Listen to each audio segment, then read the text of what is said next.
Hey everyone, Soul Sister Kendra here, finally creating my first YouTube video all about my mental health, my spiritual awakening journey. If any of you guys follow my social media already, whether that be my business page or my personal page or my Facebook page, you'll see that I'm always sharing spirituality, information and content, health and wellness content, nutrition, fitness, whatever I can to help inspire others to reach healthy points in their lives or to inspire you on the daily if I can. And I just really want to encapsulate how I got to this point in time where I'm at right now, because it has not been an easy journey.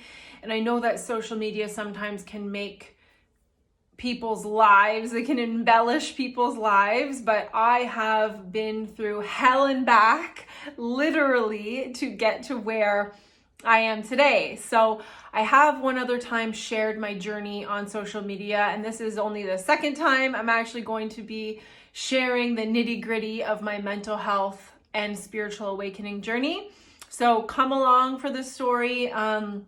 Hopefully it gets you to better understand who I am as a person and can better dictate whether or not you'll continue to follow me, and perhaps I can continue to inspire you along your personal journey. So in childhood, from the time I was born to the time I was about hit teenage years, I really didn't struggle with any mental health issues. Now, understanding what mental health issues are, I can look back and reflect and genuinely say I wouldn't have struggled with any mental health issues at that time. However, I did struggle with immune issues, autoimmune issues. So I had severe psoriasis on my scalp.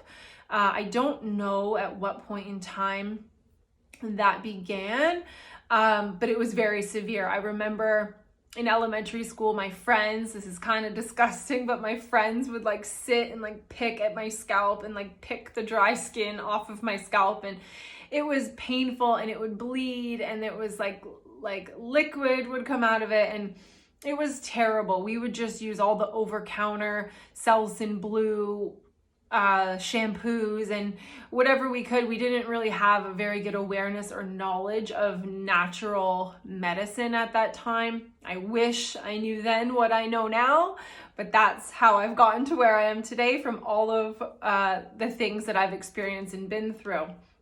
So that was one of my autoimmune, was skin issues, especially psoriasis.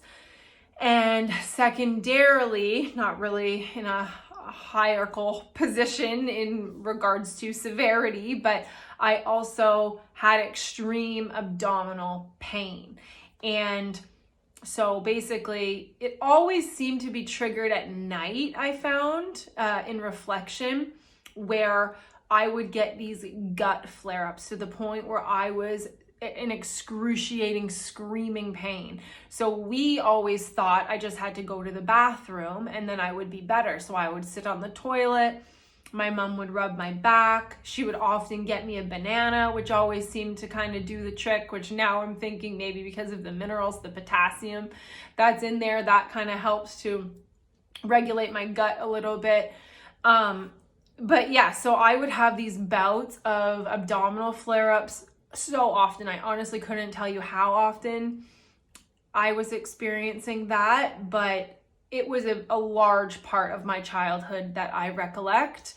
And I would be in agony. I would sit on the toilet, like I said, and then I would move into the shower and just let the hot water run over my back, because those were kind of the only things that seemed to help soothe what I was feeling through my digestive tract.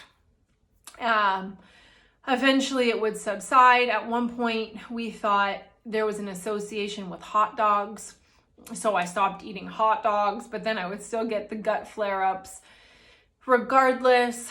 And I went to a plethora of medical appointments, doctor's appointments throughout my childhood, trying to figure out what the heck was going on in my body, and we never seemed to be able to come to any conclusions. So that was really debilitating, really frustrating at the time, but honestly, it just was my norm. I didn't know any different, and that's just kind of how I went about living my life, was working through this pain. These are pains that I still do experience from time to time now, very irregularly, and I do recognize now that it is associated with gluten, what I'm eating, and also if I'm in a highly anxious state or I'm not comfortable in the environment that I'm in, will trigger what is going on in my gut. So I've recognized kind of a psychosomatic effect, so the brain to the body connection, as well as dietary flare-ups with that as well. So that was kind of earlier on. I always remember being a relatively confident child. It wasn't until I hit puberty that I really started to, my mind really started to develop differently and to change. So there was a significant loss, 2 significant losses that I experienced around puberty. So I think it was when I was 11 and 12 years old. My grandpa passed away, and then my grandma passed away, which I do believe this is significant to kind of how my mental health began to deteriorate from kind of that pivotal pinnacle point in my life. My grandpa passed away, and I'm actually writing currently a digital book on my website that I've written the first chapter that you can go read. But it's from that point on that my grandpa passed away that I really remember shutting down my emotions. I kind of turned off a switch. I remember swearing God out of my life at that specific point, and I released any connection to something higher than myself. And in reflection, it does seem that my mental health really started to depreciate from that point on, but I also think there's multiple other factors that go along with my mental health decline as well. So from the time I hit puberty and from probably from grade 7 and 8, more so 8 and 9, was when my anxieties really started. I really started to become overly critical and overly analytical. Excuse me.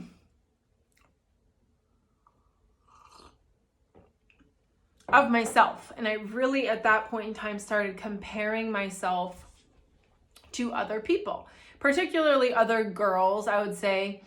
And then I just really started to care a lot about boys. Naturally, I think it's a natural process, but hitting puberty, having your hormones are changing, you come more into sexuality at that point in time, and we're at a very developmentally important stage at that point in time as well, and can be very influenced by our surroundings and so forth. And so also at that time, my diet was not good. I wouldn't say that my parents had very good knowledge for nutrition. I think we ate relatively well, meat and potatoes and pasta and kind of all your typical type of meals, but we didn't have any really knowledge of the effect of nutrition on the body. So I was just kind of eating what I was taught to eat. We ate a lot of pierogies in a Ukrainian and German family, cabbage rolls and tilcha or kilka, whatever you want to call it. And so I definitely think also as we move through puberty, our body has different needs that I'm learning now. Our minerals get depleted when we bleed, and there's different imbalances in our hormones, and there's changes that happen in our reproductive organs, obviously, that cause chemical restructuring in the brain. So there was a lot going on for me at that point in time. And also, I'll just mention, in this extremely influential time where I was being extremely influenced by the world and my experiences, I started drinking very early, and I started doing drugs very early. So I started drinking probably at like 12 or 13. And I don't just mean like drinking a little bit. Like I was drinking like Colt 45, like big things of beer, low quality alcohol. Not that alcohol I think is good in any regard in mass amount of quantities, but I was drinking. I did magic mushrooms for the first time when I was 13.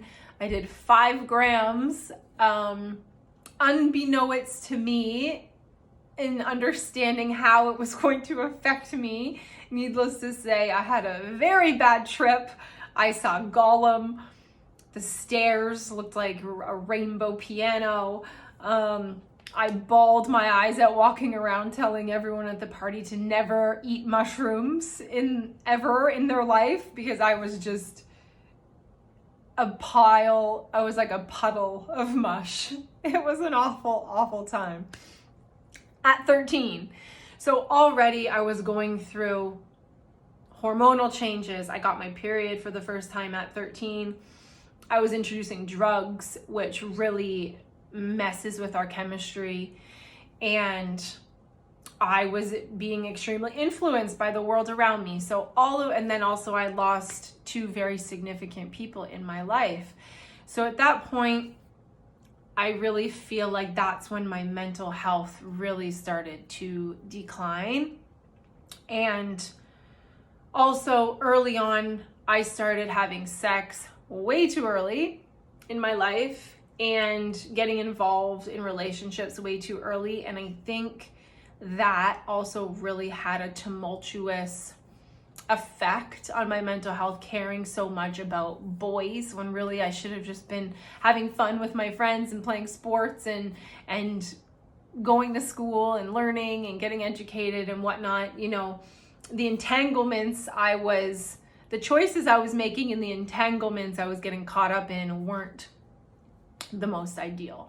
So I continued on that path. I continued to just be very caught up in boys and drugs and drinking, and that was kind of the environments I was seeking. I also think in high school, drugs and drinking was just very prevalent. It was very common. Probably not for everyone. I think there's probably some of you out there who made wiser choices, but I definitely wasn't one of them. But I didn't really know any better, because I did grow up in a home where drinking was a regular occurrence, but I'll get into that another time. There's definitely some, childhood stuff that affected my choices as well and what I saw growing up.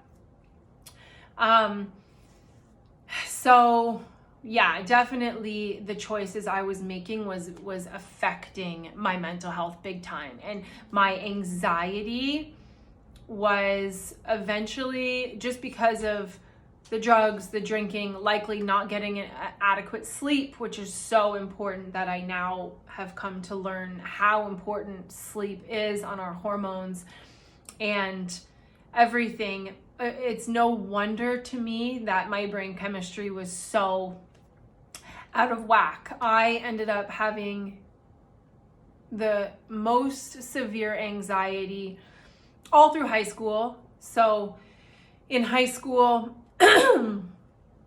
excuse me, it's a lot of throat chakra blockages opening up here as I share all this with you guys. So through high school, my anxiety ended up getting so bad that I would avoid going to school. I would make up excuses because I didn't want to go to school. My anxiety was very social. So if I was like in my own presence, generally I was okay, or like in my comfort zone, like in my house. But if I was to go into the external world and be around other people, then my anxiety was so bad. I just felt so strange in who I was. I would like constantly judge myself. I became so overly critical and analytical of myself that I hated going out into the external world because it was just so debilitating, this overwhelming thought processes that I had. And I wasn't taught properly how to speak kindly to myself, or to nourish my self-worth and my self-confidence, etc., etc. And I also didn't understand nutrition. I didn't understand hormones. I didn't understand the effect of drugs or alcohol on my mental health. So then it kind of became this vicious cycle where now I was experiencing all of these anxieties and depression, which I'll talk about more in a second, but these anxieties that then I would use alcohol and drugs to kind of mask those symptoms, especially if I was going out into social situations. I would use substances to mask what I was experiencing.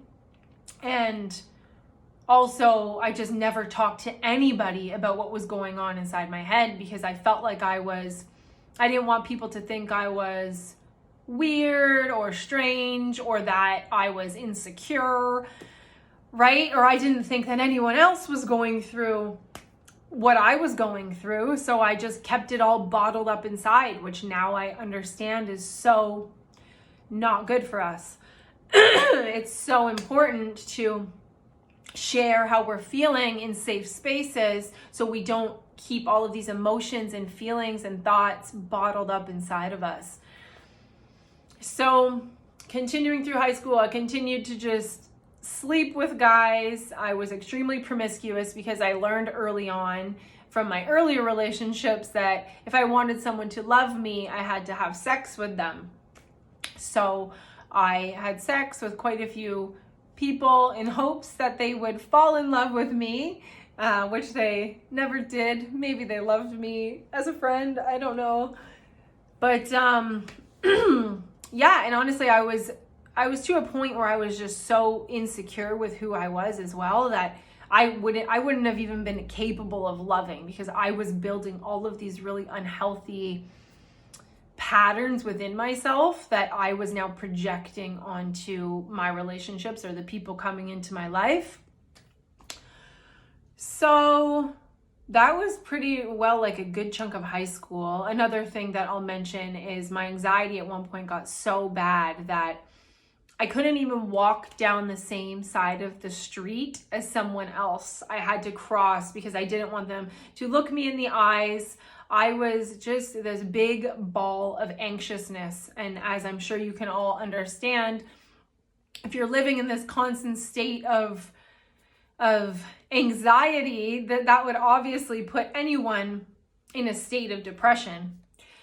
So I did fall into some pretty deep depressions, and especially now I'm learning with our menstrual cycle, our hormones do drop at certain points of our phases in our menstrual cycle, especially premenstrual and when we're menstruating. Our hormones, they kind of drop, the dopamine and the serotonin, so we naturally can feel more depressed. But I did not have that knowledge. I did not understand that about myself, and so the drugs, the alcohol, the self-criticisms, and then the brain chemistry and the hormones all accumulated. My depressions were bad. They got really bad. And so somehow, some way, I made it out of high school. I managed to get through that phase of my life, which I was like, hallelujah, get me the beep out of here, because I hated high school, obviously, because of everything that I was experiencing. And so that continued on until my early, I actually don't know. It was either my late teens, early 20s, that all was going on. And then finally I had moved away because I got to the point where I started having panic attacks.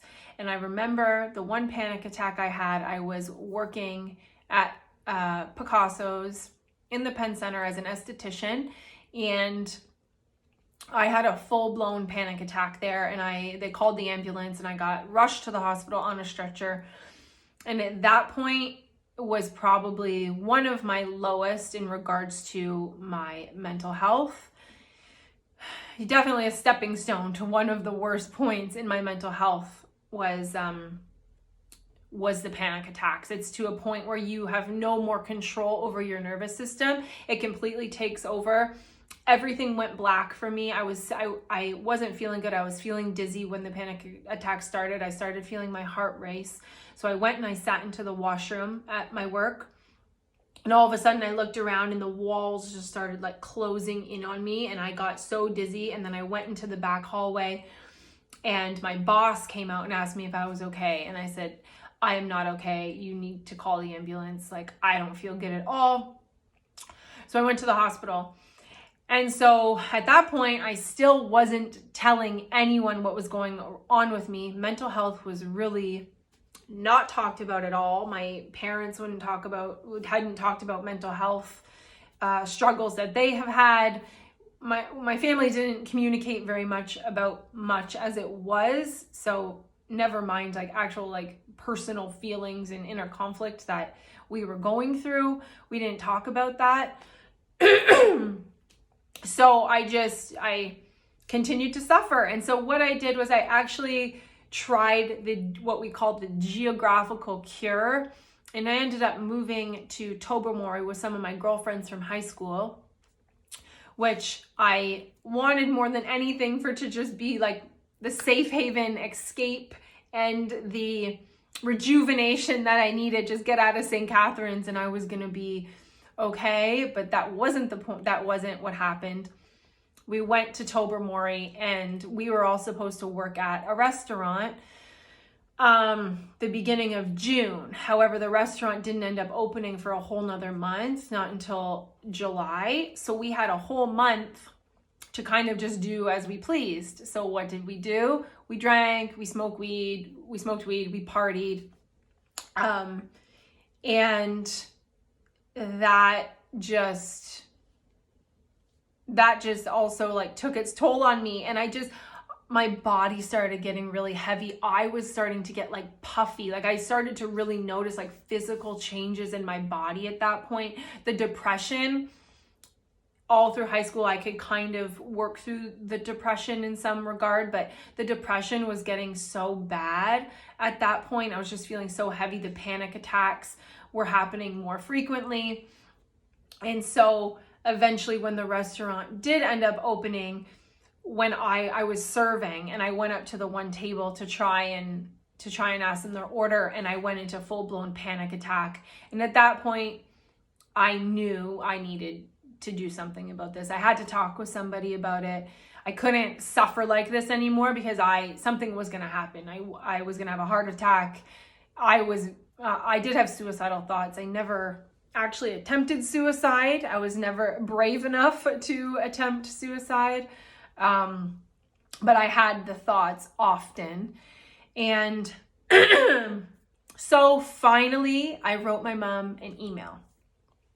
Finally, the first time in all this suffering. So again, I think I was around the age of 20 at this point. So suffering for like a good almost decade of my life with all of this that was going on. And I finally wrote my mom an email. I told her what was happening and I told her I was coming home. And I didn't get the best response or the response I was looking for. I think she was a bit disappointed in me, or maybe it just didn't come across the right way. I don't know. My mom is no longer here, so she can't speak for herself. It wasn't received the right way. However, I didn't get to the response I was hoping. So my expectations did not live up to what I was hoping. So anyway, my friends ended up driving to some of my friends that were still in St. Catharines ended up driving to Tobermory to pick me up.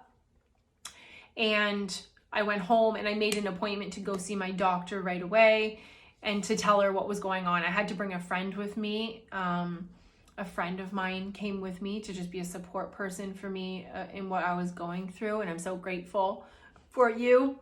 I love you. You know who you are. And so I was so happy I did that. And when I did that, I talked with my doctor and she seemed to understand everything I was saying.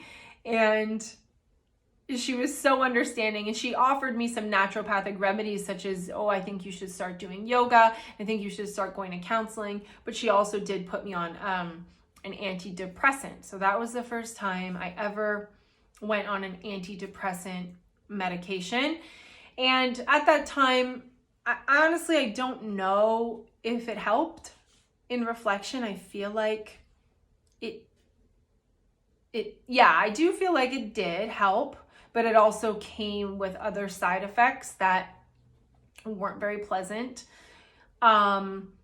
So I came home, and then I kind of just decided I was just going to take some time for myself, just to figure out what the heck was going on, reconfigure, recalibrate my life with where I was at. And I started going to counseling, and I tried to start taking better care of myself. However, then I met somebody, and when I was at this very low state in my life, I met someone, and he was an older person, and he was someone who did drugs quite frequently. And so when I was in this very low place, I ended up trying a drug that I'd only tried once before in my later teens, and I hated it because it made me feel so anxious,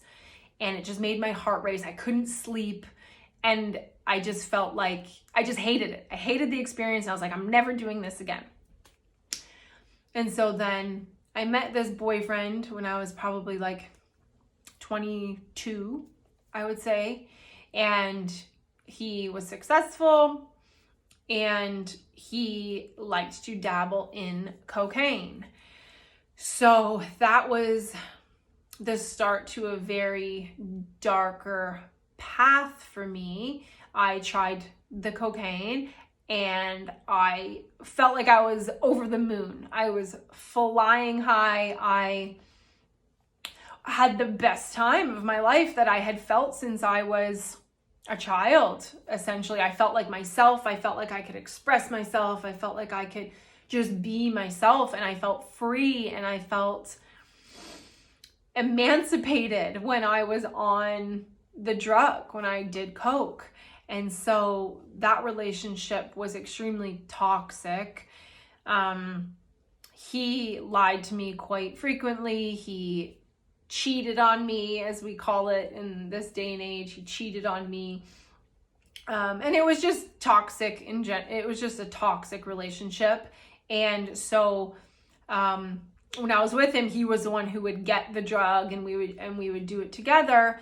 And then of course we ended up splitting up. And then when we split up, I still kind of had that habit formed, and I would only do the drug when I was drinking. So I didn't ever do the drug sober. It was only if I started off by having drinks first, then it kind of went hand in hand. I'd have some drinks, and then I'd want to get that drug just automatically, because the alcohol honestly never did it for me. The alcohol actually just like depressed me. It never did what it does to some people and made them like more fun and exciting. It's like when I drank alcohol, it really like deflated me, and I didn't like it. So then when I tried coke, it was almost like I could be the person I saw everyone else being while they were drinking just alcohol. And so I thought, oh, maybe that one's just not for me. Maybe this is for me. But needless to say, I just never did it unless I was drinking already, and then that would kind of follow.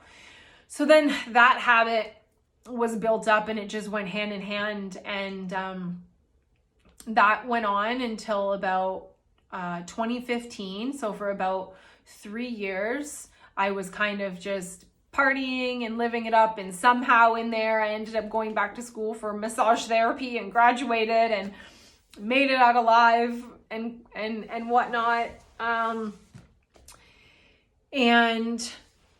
But let me tell you, when I was in school, I was an anxious hot mess. Like I was just going through it. At that point in time, I was mentally in a really low place. Honestly, this whole time, mentally. I was struggling so much.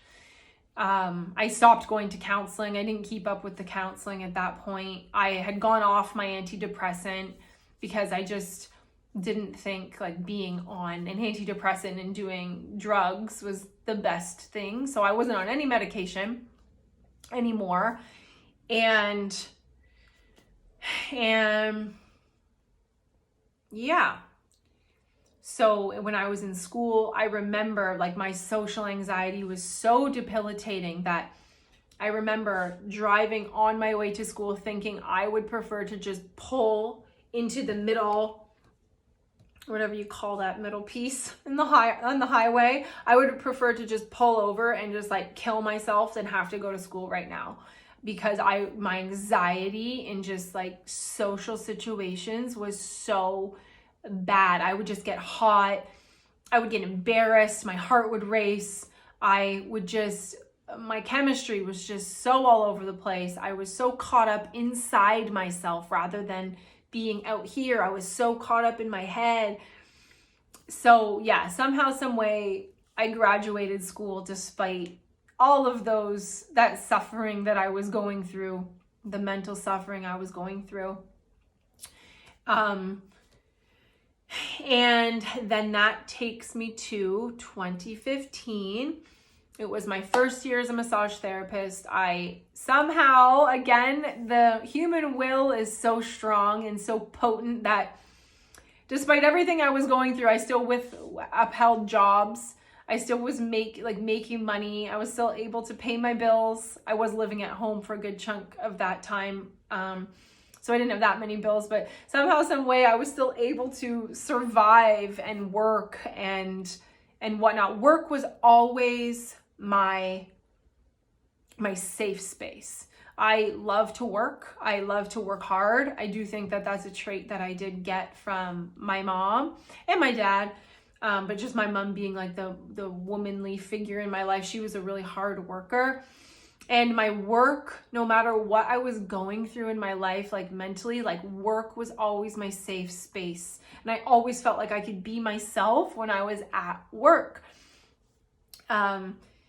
So yeah, I ended up opening up my own practice. I started my own massage therapy practice right after graduating. I'm like, I'm not working for anybody else. I learned in all my years of experience working for other people, I realized I didn't want to work for anyone else. I wanted to work for myself, and I wanted to build something meaningful that I was passionate about and something that was mine and that I could create in my own expression.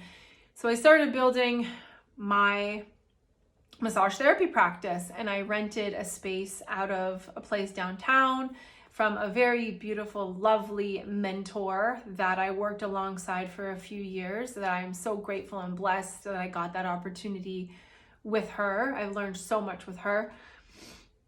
And it was there that my work saved me. My work saved my life, essentially. In 2015, the same year that I opened my practice, my mom passed away, which I can explain further, which will be explained further kind of in my digital book as well. I'll explain it in future videos, I'm sure. But my mom passed away in 2015, very suddenly at the end of 2015, the same year. Again, I started my own practice as a massage therapist. Now I call myself a healer. And so that event was what really shook me open, is what really broke me open, is what really made me decide that I was going to start making changes within myself to transform and figure out what the heck was going on with me, and to heal what I was experiencing. And so within a month after, I don't waste any time, after a month after my mom passed away, I went to rehab. I said, I'm done. I'm ready to change my life for the better. I'm done with this suffering. I'm done with these habits. So I ended up, luckily, was still on my dad's insurance plan, and it just so happened that I was going to be off of it like that following year. So I got to go to a really amazing rehabilitation facility in Guelph called ONWARD. So I was there, I was an inpatient there for 45 days. I did get to go home on weekends. And so that was a really great starting point for me. I learned so much about habit forming there. I learned so much about leaning into healthy habits such as art and exercise, and making sure that I have a proper routine and schedule and discipline with my routine, and nutrition was a priority. And that was kind of the foundation I laid for basically where I am today, was in 2015. And then from that point until now, I've been on a very deeply healing, intense, introspective journey to try to break these patterns and habits, and really try to understand myself better and who I am as a person, to find my confidence, to be comfortable in who I am as a person without drugs or alcohol. And so I've done years of counseling and therapy. After I went to rehab, I came out, and I didn't start post-recovery until about a year after. I just hesitated, and then I started doing regular therapy about a year after I went to rehab, because I did learn a lot of tools there, and I wanted to implement those. And it took me a really long time to break free from the substance abuse. I would call it substance abuse and substance dependence. I personally don't believe I'm an addict.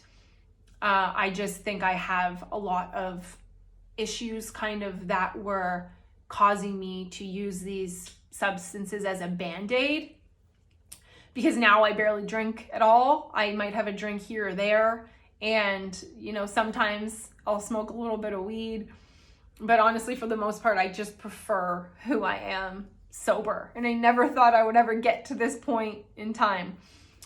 So from 2015 to now, it's been a roller coaster ride. It wasn't just all of a sudden. I would definitely say 2015, when my mom died, was what really rocked my foundation and triggered my spiritual awakening, triggered me to learn, like I said, just what I explained before. So counseling, and through exercise. At one point in time, I did completely switch out the substance use for exercise. So I think anything, if we do it too much, can be unhealthy. I think too much exercise can be unhealthy. I think even if we drink too much water, it can kill us. So I think always trying to create this like baseline. I don't think anything's ever going to be completely balanced or perfect. I think there's like minor fluctuations that happen in life, but I was kind of like way extreme, like way down here, way up here, right? And so, yeah, I really leaned into exercise and nutrition. I became very disciplined with what I was putting into my body. I became very disciplined with the environments that I was putting myself in. I worked a lot. I would say my work was where I was spending majority of my time, just sinking in my energy into my work, because that was my safe space. And I honestly had the opportunity to process a lot while I was working. So I really fell into my passion through that time as well. Now, as a healer, I call myself, and I actually help a lot of people in the same ways that I've helped myself. And so, but yes, the last 8 years now, it's been since 2015, has not been easy. As I already said, I'm kind of just figuring out this last bit here. I've navigated some relationships. I've wrecked some relationships in that time as well. I have healed many relationships in that time as well. And most importantly, what I've been doing is healing the relationship with myself from basically the time I lost my grandpa when I was 11-year-old little girl. And yeah, I definitely am at a place now where I do experience some anxieties from time to time, some social anxieties, but I'm forever working on my social confidence. I would say it's 90% better than it's ever been before. And I think finding our tribe is a really important part of that as well. Just finding like our people who we feel comfortable with and who we resonate with is really important to kind of feel secure and stable in who we are socially. I feel very secure and stable and grounded with who I am on my own, like when I'm by myself. And I'm definitely lean more to the introverted side. I think what I've learned actually over time is I am definitely more introverted, which is something I learned in therapy that really helped me to better understand myself, because I was constantly forcing myself to go into these situations that for me to connect with people, like I'm definitely more of like a one-on-one connector. I'm more of a deep person. I don't do well with kind of more like superficial kind of conversation or relationships. I think those qualities are good to have in just general socialization for sure. So I do practice it, but I definitely would say I'm kind of awkward, like when it comes to that. Sometimes Devin would probably argue otherwise. He thinks that I'm an amazing socializer. So maybe I don't give myself enough credit. But yeah, so it's been a wild journey of self-exploration. It has been, I'm just trying to think what I left out. Like diet was one piece I didn't touch too much on. My diet is something I'm continuously transforming day in and day out. I would say there's a huge, emphasis right now in my life on fine-tuning my diet, and also fine-tuning my diet, because right now, like I said, the substances are no longer an issue, and I can wholeheartedly with confidence say that, like, that's completely gone. I don't have a bad relationship with food. I've never really had like an unhealthy relationship with food. That has never really been too much of an issue for me. I don't overly eat sweets. I would just say like gluten is one that I'm really struggling with, that I do really think that I have a sensitivity to gluten, bread, wheat, and just simple carbohydrates, like starchy kind of foods, which is really hard. So I'm really fine-tuning my diet in a lot of ways right now. And then also there's a big emphasis right now on my relationships that I'm moving through and learning about right now. So I'm forever evolving. I'm forever awakening. I definitely would say my spiritual awakening, as I've heard some people share, is this like quick experience where it's like their kundalini awakens and all this energy like rushes to their head, and it's this like profound, like very quick experience. I would definitely say mine's kind of like painstakingly slow, to the point where it's like making sure that everything I'm learning is like ingraining into each and every cell of my body and in my bones. I'm not sure if I'll ever be completely spiritually awakened or perfect. I don't know if there is such thing as perfection. I just constantly am going with my intuition and what I feel is right for me. I know I'm very in tune with like when I'm suffering versus when I'm more in balance. And so I go with that inner compass within myself. I'm very in tune these days with my body. Yoga, breath work, meditation, nature, exercise, nutrition. I don't know if I just said that, but these are all themes in my life that have been incredibly healing for me. And that's why I share so much about those things with the world on my social media, and why I do believe like my journey has brought me to where I am in my career to help other people as well. So perhaps I missed some things in there, but if you're still hanging on at 45 minutes and 10 seconds, then I think I'm doing an okay job. I just recall these stories when I was suffering, being able to go on YouTube and type in mental health issues or anxiety or depression, and hearing other people's stories was so comforting to me, to know that I wasn't alone in what I was experiencing and what I was moving through. So if anything, I hope that my story can shed some light for you. You can follow me on my social media. I now have 2 beautiful babies that, I've given birth to 2 babies, which is a whole story in and of itself.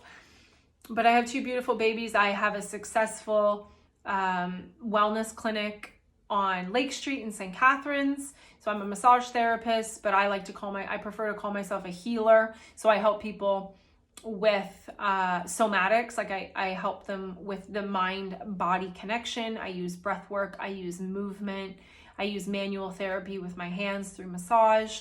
I use aromatherapy. There's some talk therapy in there, and life guidance as well that I offer. And I would say I'm at a really good place at this point in my life. So if you do follow me, you can always feel free to reach out to me, and I will connect with you when I can. I have a very busy life, and just even getting this video out there has been extremely difficult for me. But here we are. I hope it's a start of something really beautiful for me. I do feel really called to speak online about my journey, and to connect with others online. So sending so much love to everybody wherever you're at in your path. Just know it will get better. There is mountains and there's molehills, and there's ups, there's downs, there's highs, there's lows, there's ebbs, and there's flows. And you're gonna be okay. So just hang in there. Try and create your own support system. And any of the tips or things that I've used on my journey, if you aren't already using those, then try to lean more on those strategies. And I'll be sharing more, okay? So stay tuned for that. I'm gonna say what all the other YouTubers say. Please like, subscribe, share, tag people in my content, because this will really help me to be able to come online more and share more truths like this moving forward. So blessings, love, big hugs, light, whatever else. Peace.